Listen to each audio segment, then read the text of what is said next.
Hello and welcome to this episode of the Reset Podcast. I'm your host, Laura Munoz. Each episode, I bring on a different business leader who's doing some great game-changing work. And this week, I'm so glad to have Nitasha Mehta, who is the founder of the Rethink Pink initiative and a kick-ass marketer. Let's talk about her incredible journey, how she's got to be where she is, and learn some of the really awesome things she's been up to. Take a listen. Hey, Nitasha, how are you? Hey, Laura. Thank you so much for having me here today. Oh, I'm delighted to have you on. I know you have an amazing story, and I'm so excited for you to finally get to share it with some of the world. So, as a podcast always starts, the same question is always the first one, and I'm sure your answer is going to be great. So, what was your first job? Oh, wow. So, if you really want to hear my first job in high school, I was working at Mandy's as a floor lady. I was a floor salesperson. That was a summer job for about 3 months. It was miserable, but I did it. And I really give props to folks that are on the ground every day, because that was really tough. I dealt with some really interesting, some really difficult folks while I was working there from a customer standpoint, and it was quite the summer. I always say that everybody needs to work in retail at least for a few months in their life to understand how to deal with all sorts of people. Because no matter what retail it is, it brings out the most insane people ever. Just for the most random stuff. So I completely understand it. But you do learn something out of that, because you're like, never doing that again. Also, how to deal with people. Because if you can survive and not have actually killed anybody in the actual store, it's taught you some patience. So it's a good thing. Yeah, no, that's true. I definitely learned a lot of really important, valuable, lifelong skills in just those 3 months. And so I wouldn't take that experience away for anything. But yeah, it was really interesting. That's, I think that's the best way to really describe it. Awesome. Okay. So we go from Nightmare on Mandy Street to your current awesome career. So what was that journey like? How did you get to be having a chat with me? Sure. So, I've been really involved in the e-commerce landscape, digital landscape, really from the beginning. From my first internship during college, I was working at one of the first digital agencies, media agencies, Beyond Interactive. And then I really just continue that path from there. And so went into the media world as a digital media buyer and planner at Initiative, and then went back to school to get my MBA on the West Coast. And from there, that's where it really jump-started my e-commerce career. I joined Amazon in 2010, leading marketing or content marketing in the mobile electronics space. So I was up in Seattle for a few years. And if you can imagine, mobile electronics, over 10 years ago was really interesting. That was really, it's on GPS navigation. So I was working with TomToms and Garmin's of the world, as well as MP3 players. So iPods and Sony's. It was an interesting time in the mobile electronics space. And then I moved back to the East Coast, where I'm from, to join Samsung doing product marketing for Galaxy tablets. That was really exciting for a couple years to focus on product marketing. So I was on the other side of the coin, no longer from the retailer standpoint, but on the brand side, working with retailers. So ironically, Amazon was one of our largest customers that I was working with. So it was really interesting to see, two sides of the business right after another. And then, my most recent role and how, Laura, you and I connected was during my time at Boxed. And so I joined Boxed, which is the online version of your wholesale shopping club, very early on, exactly 7 years ago. And I think I was employee number 24 or 25. Wow. It was insane to be at such a small organization, startup at that time, but I loved it. I loved being able to get my hands dirty and be scrappy and really build something from the ground up. And so, 7 years at a startup is quite the journey, but such a rewarding one because I was able to really help scale the company to over 250 folks today, and then see IPO go through at the end of last year, which was amazing and so incredible. I was really able to build a family and a career, a family with my Box employees and a career, during my time there. That's so awesome. Okay. I am actually shocked we haven't met before this because in the early 2009, 2010, I was all in the mobile marketing space. I worked for a number of the big, well-known mobile marketing agencies, doing lots of programs with TomTom and all of that stuff. Like so much so that I think I was a member of the Mobile Marketing Association. Cause it was such a crazy time. When I think about how that was literally 12 years ago and how it was in its infancy then about what you could do, versus what everything now is just oh, I can just literally tap and go and it'll take me to directions and my phone is my GPS. Right. To where it was back then where it was okay, everything is about the short code and how you can get people to sign up for different things and also selling ringtones and that whole universe. The world's changed so much in such a short window of time. I look at that now, that was yesterday, wasn't it? No. It feels like decades ago. I mean, it feels like yesterday, but it was decades ago, and that's insane. So you're at Box, and then you do something really awesome while you're there that you didn't mention yet. Yeah. So after a year of joining Box, I started really looking at our pricing. I was really interested and I was learning a lot about pink tax and the tampon tax during that time. New York had just repealed tampon tax, and I didn't even realize that my entire time in New York, it's been almost 20 years now, I had been paying sales tax on period care products like pads and tampons. These are essential products that I buy every month, and I had no idea that they were taxed. And so I'd been learning a lot about that, and then I started looking at the pricing for some of the items that we sold on Box, and very quickly learned that a lot of our prices for women's items cost more than their male counterparts. So these are products that we receive and costs that we receive from manufacturers, but products like razors, shave gels, deodorants. In some cases, a disposable women's razor would cost over 108% more per unit than the men's version by the same manufacturer. And so, yeah, how insane is that? And so I was flabbergasted. I did not realize that this was an issue, and B, still an issue back then in 2016. And so I brought this up to our CEO. Box was founded by 4 male co-founders, and they also were completely taken aback by realizing that, a lot of these products that are targeting women cost so much more than their male counterparts. And so we very quickly decided to launch what we called our Rethink Pink campaign.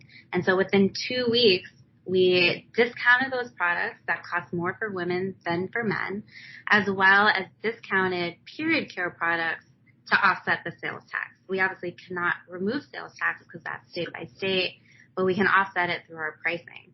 And so we were able to launch that campaign in 2016. We became the first U.S. retailer to do so. And Box continues to really focus on that initiative until it's no longer an issue, until no states charge sales tax on period care products, and until manufacturers really correct a lot of their pricing. Well, I mean, this is the thing that blows my mind. It's the cost of being a woman is so high. Right. And I'm what? it blows my mind because obviously the current climate is bananas when it comes to women's rights and accessibilities, and obviously the Supreme Court decision and the attacks on women's rights across the country, and female identified people as well, as all together. And I'm just blown away that one, you were able to get this done. And two, like, obviously, what was the one thing that you wish more folks could understand about why this is so important? I think, creating that exposure and awareness around this was so mind-blowing at this time, because probably, in 2016, when I would have this conversation with my network or my friends, maybe 1 out of 10 folks knew about the pink tax and that they were paying so much more than, the male version, or that they were even paying sales tax on these items. Like, I didn't realize that until I saw that New York had repealed it. And so I think that was, so eye-opening in the beginning when we launched this, was really, increasing that communication and awareness around this issue, and really coming to realize how many people didn't know that this even existed. Yeah, I think it's just, there's so many, again, little nuances every single day that women have to go through. And, it's funny, I was watching the new reboots of A League of Their Own this weekend. And one of the things that, obviously touches on a lot of different subjects, but one subtle moment that was really interesting, that I found to be so unique, is that this is set in the early 1940s. And it was that the main character, who's the coach of the team, who's a woman, when her husband finally comes to visit, she's like, here's the money, because I couldn't open a bank account without you here. Wow. And that was in the 1940s. Yeah. And into the 70s, I think, was women couldn't get a credit card without their husband. Right. And think about the systemic issues as to why we're in this insane moment right now with Roe v. Wade and not banning contraception and all this other stuff, where you're like, are you just reverting back to the 1800s? It's like right. this, the cost of being a woman has only shrunk a certain amount in the last 50 years. Yeah. No, that's very true. I mean, women are not receiving equal pay, right? That we have not yet solved for that, but yet they're charged more for essential products, right? That they're purchasing every day. And so it doesn't make any sense. And, honestly, we were doing our customer base a huge disservice by charging them more. 70% of our customers were women. And so we really were able to pass that savings back to them. We passed over $2 million worth of savings after launching this initiative back to our customers. And just think about how much more women are spending and essentially paying more than their male counterparts for some of these products. It's just absolutely insane.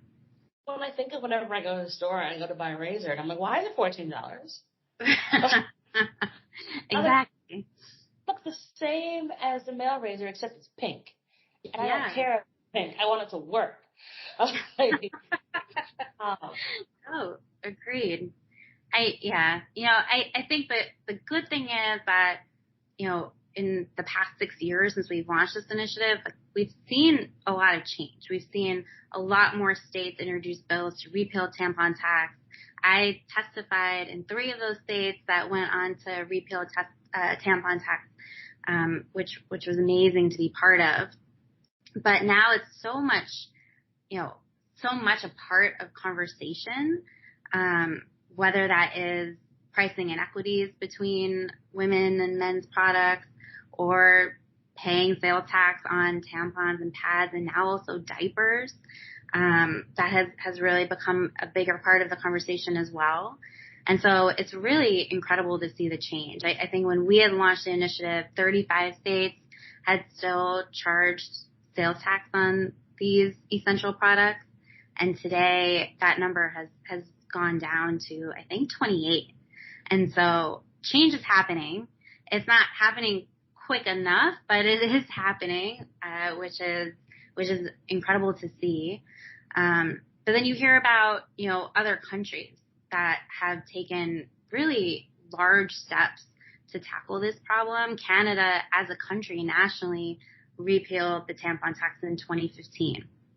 India, Australia. We just learned this year that Scotland is providing free period care products in the entire country. And so there is change that is happening across the world. I just think, unfortunately, the U.S. is far behind, and there's still a lot more to do. Why do you think we're so far behind? Like, what is it? Like, is it just a societal structure of things, or is it kind of like what I was saying earlier, that literally women have not been full citizens for more than 50 years? Yeah. No, I think that's it. I mean, it's not just this issue in which we're, really lacking. It's everything. Paid leave, again, equal pay. Like there's so many issues that are outstanding that just have not been addressed. And I think it's also, more women in positions of power to speak about this. And when you have the mic, you use it in your best way possible. And that's some amazing work that you were able to do. And so with that, when you started at Box, you were employee number 24. And when you guys went public, there are 250 of you. What made you stay and grow through an IPO at a tech company? Because I think this is a story that many women don't talk about. And I think it's important for folks to understand the complexities of it all. Sure. I think I was given autonomy to really lead and launch teams. And so during my time there, I launched and really built 2 separate teams. I joined as head of retention, and I then launched a completely new team leading CPG brand partnerships. And so I think, really being able to have the autonomy and the independence to do so. And then, aside from that, being able to have the capability and the trust to launch something like the Rethink Pink initiative was incredible. I couldn't have imagined during my time at Amazon to go to Jeff Bezos and tell him that we need to do something about pink tax. What can we do? And that he would actually support an initiative like that. And so I think it speaks volumes in terms of the leadership at Box that they were able to take a stand on something that not only their employees cared about, but their customers cared about. And we were able to see the results of that just, in terms of how many new users we were able to acquire as a result of that initiative and then turn into some of our most loyal customers. And so, I would say just really being able to have the trust from the organization to build these different strategies and initiatives and teams, and really create that, again, from the ground up, was a big reason that I stayed. And like I mentioned earlier, we really considered ourselves a family, especially when I started at, such a small organization and saw it grow. Being able to maintain that culture that we started with was so vital to the overall organization over time. And so, again, that speaks volumes in terms of the leadership and how they were able to continue to cultivate that. So when you talk about culture and talking about women in startups, having that autonomy was a huge thing for you. Yeah, absolutely. I think being able to be given a problem and the autonomy to tackle it and really test and learn, test and fail and learn and test again. I think a lot of startups have that mentality, but they don't necessarily up level their employees to do that. And so, I had never been part of an organization that really allowed me to do something like this, not only have my full-time role, but launch something as a passion project on the side, like Rethink Pink. I just could not have imagined doing that anywhere else. So awesome. So thinking about that, and obviously I'm sure that it was never always sunshine and lollipops when you were working for 7 years at Box. Talk to me about a time when you had a project where you're like, there's no way I'm figuring this out, and then you did. Yeah, I think in the past few years, especially during COVID, it became really difficult to, or it was challenging to continue to create marketing programs and strategies for our brands because the marketing dollars were just no longer there. We saw, the majority of our brand partners pull back their marketing budgets. And that is what my team especially relied on from a revenue standpoint.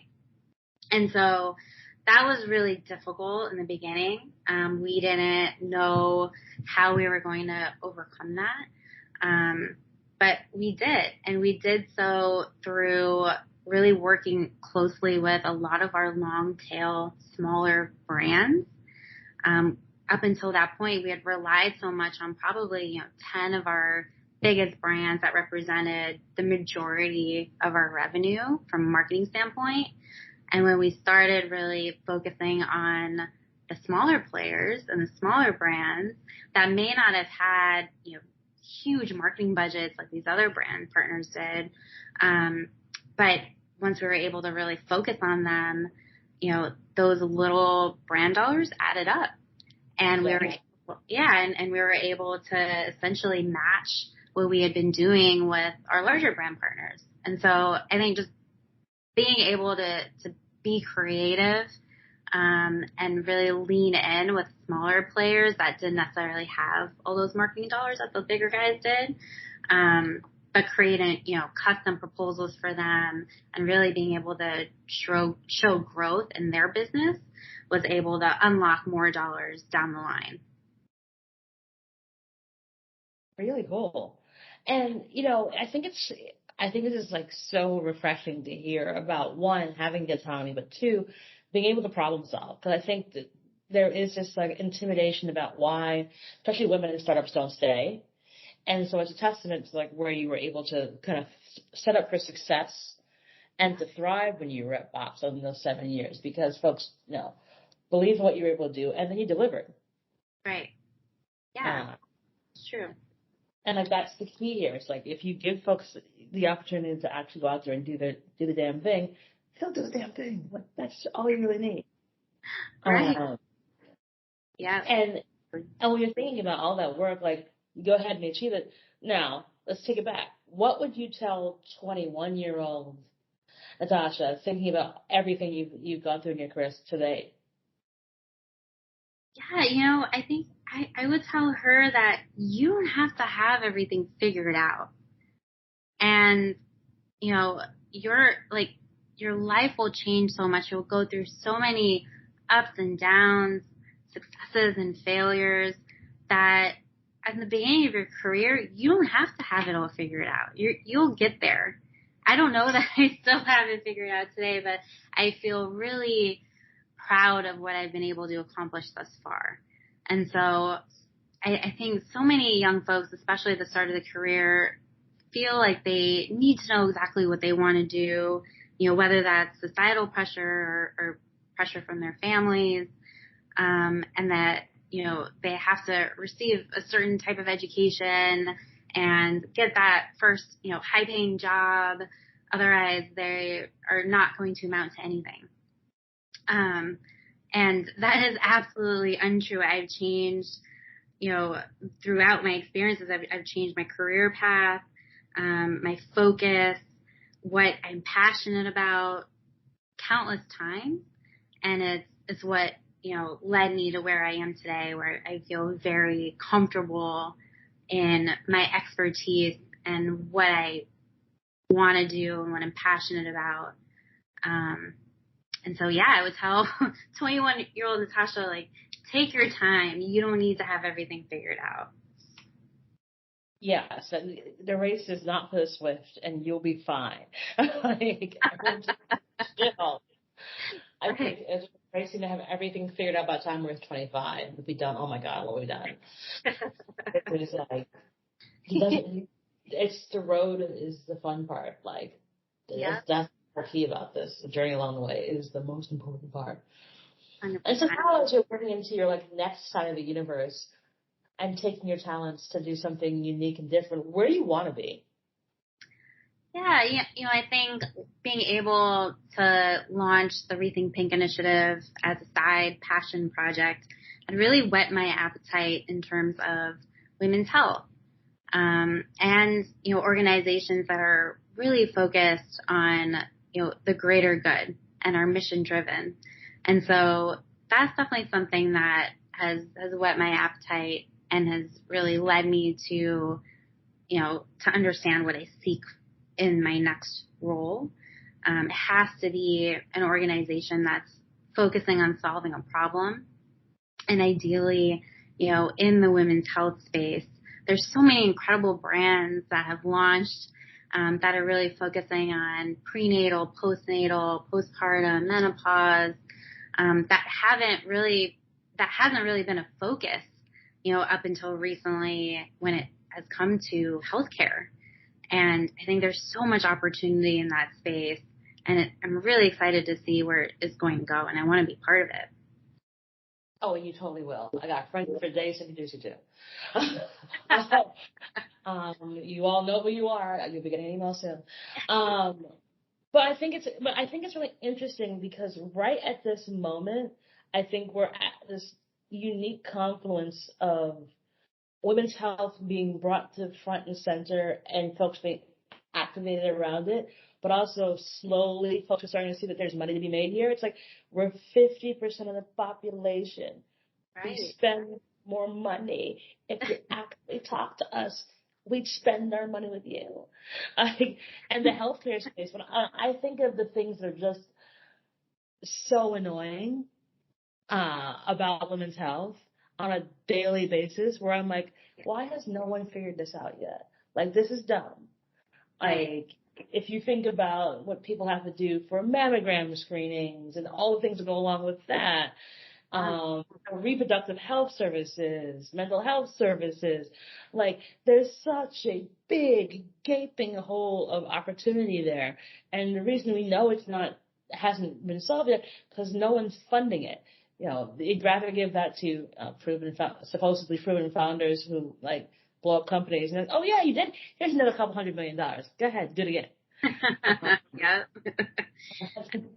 Rather than saying, actually, you know what? If we actually figured out how to make going to reproductive health appointments much more enjoyable, how is it no one has reinvented the speculum? Like, come on, really? There's all this stuff out there that if you just literally looked.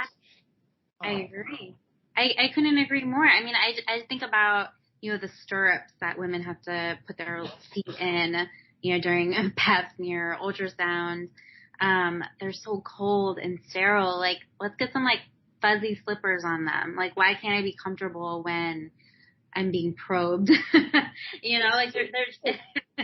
It's just, there's so much more, that can be done, to your point, that can make women feel safe and comfortable during these very challenging moments in their life. Yeah, I mean, it's like, okay, you're really trying to tell me that if I go to a spa, there's a heated bed. Why is there not one for when I go to the doctor? So right. Frozen. So the technology already exists. Y'all know how to do this for when I go to the Four Seasons to get a massage. So can y'all just do something similar? And also, there are heated seats in cars. So again, you can mass produce this stuff because it works in a Ford. We're really not trying to reinvent the wheel here. But looking at the landscape of it all, the stickers you get when you go for a mammogram, really? That's the best y'all can come up with? Right. Yeah. I remember my first mammogram last year, and I was like, really? Stickers? This is what you're doing? For real? We have a group chat of a few girlfriends of mine, and we literally have had this, we've all had this same conversation about, did you get your stickers when you went to your mammogram? And you're like, wait, you didn't get your stickers? Why not? And it becomes this thing like, well, maybe you went to someone who wasn't doing what they should have done because you're supposed to get the stickers. Like, that's literally how conversations women are having. Yeah. Like what your baseline treatment is whether or not you get stickers for your breast exam. That's Yeah. nuts. That is nuts. I agree. It's so cold, unpersonalized, right? Like there's so much opportunity there. Yeah, I know.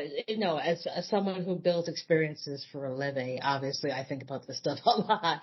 It's like, how do you make people feel welcome? How do you make people feel good in moments when they may not feel great? Right.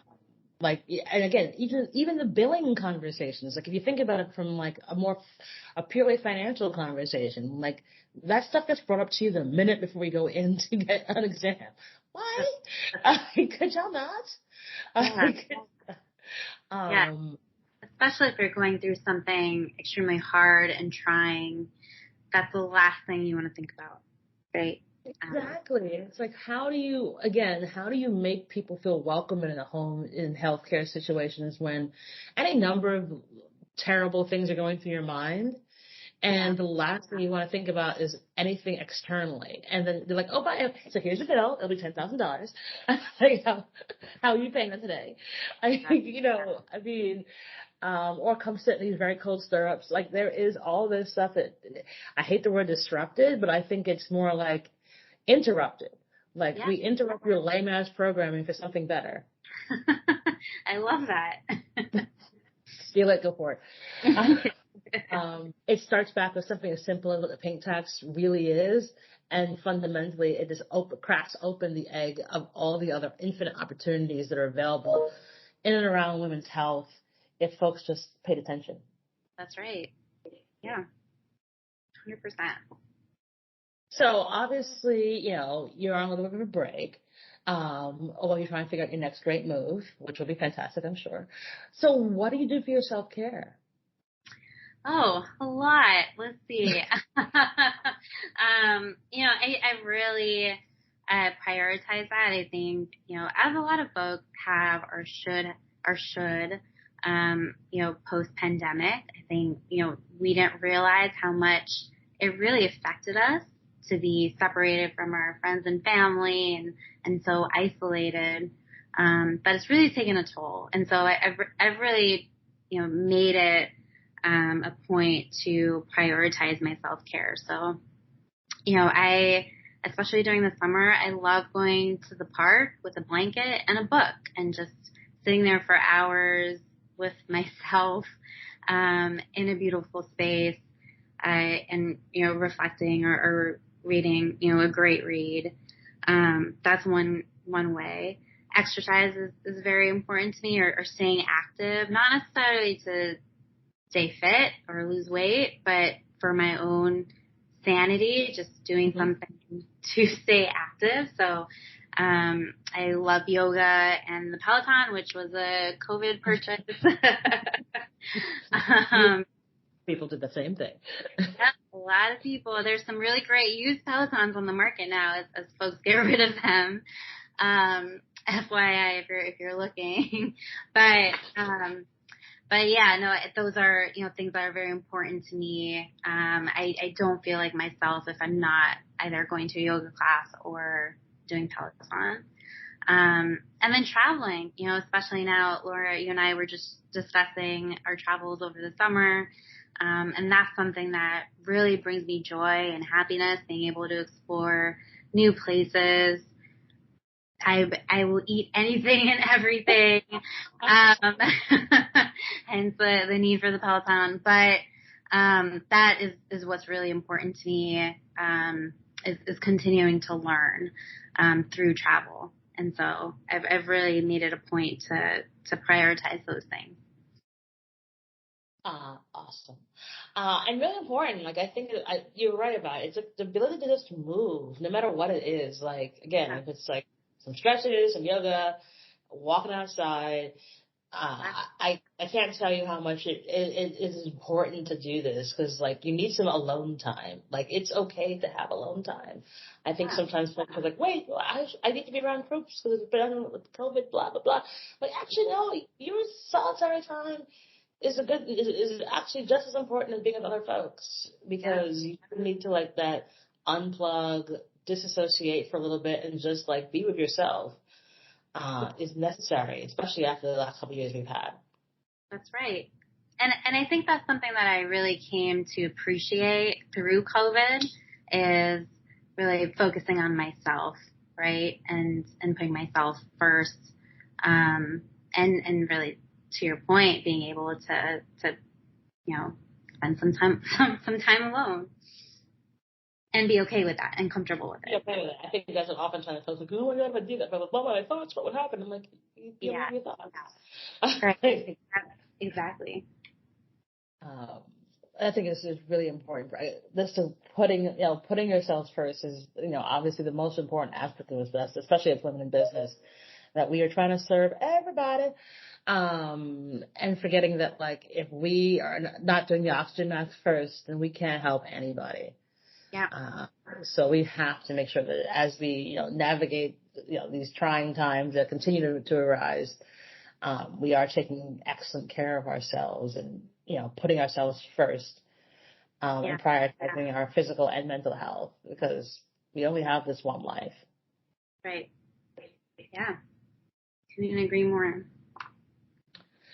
So, I have one last question. And it is, do you have a give and or an ask of the audience? I have an ask. And I think for anyone, whether you're working for yourself or working for someone else, I would always recommend and persuade folks to stand up for something that they really care about or believe in. That is essentially the genesis of my Rethink Pink initiative. It was something that was very important to me. And I was able to implement it into our entire organization's culture. And so if there's something that is important to you, if there are certain values that you align with, there's always some way to incorporate that into your professional life as well. And you never know what the outcome will be. You could ultimately end up affecting thousands, millions of people, just by, again, spreading awareness and education and aligning your values with theirs. And so that would be my ask, that, always speak your voice, speak your mind. If there's something that's really important to you that you think could potentially, have a positive outcome, in your organization. I love that. Speak up, please. Say something. Yeah. Turn passions into progress. Yeah. Exactly. And you never know where that'll end up. Well, Natasha, you're already one of my favorite people. And thank you so much for coming on the show because, your perspective is just so delightfully unique, because, you've done such amazing work. You're just such a kick-ass marketer because you saw the forest for the trees, and were able to implement something incredible. So I'm sure that next time you come on the podcast, you'll be the president of, like, the United States, or something like that. But we'll here to ask and take names. But thank you so much for coming on the show today. Thank you so much, Laura. It was such a pleasure. I absolutely adore you and what you've built. And so I am truly honored to be part of your podcast. Aw, thanks. So we'll put details in the show notes for folks to reach out and connect with you because I'm sure lots of folks will want to reach out and connect with you. And that is our show.